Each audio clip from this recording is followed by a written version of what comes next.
গণভোটের বিষয়ে যে সিদ্ধান্ত নেওয়া হোক না কেন, নির্বাচন 15 ফেব্রুয়ারির আগে হবে বলে জানিয়েছেন প্রধান উপদেষ্টা প্রেস সচিব শফিকুল আলম।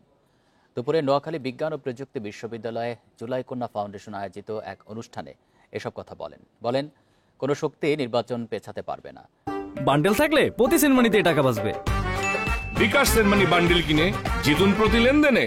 প্রেস সচিব বলেন, বিভিন্ন রাজনৈতিক দল তাদের মতের কথা বলছেন, যেটা সবচেয়ে উত্তম সেটাই প্রধান উপদেষ্টা করবেন।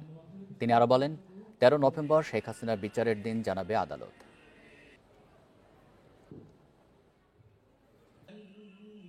যে কোনো ডিসিশনই হোক না কেন, ইলেকশন 15 ফেব্রুয়ারির আগে ফেব্রুয়ারি প্রথমার্ধে হবে। এইটা কোনো শক্তি না এই ইলেকশনকে পিছানো। এইখানে আমরা প্রতিজ্ঞাবদ্ধ।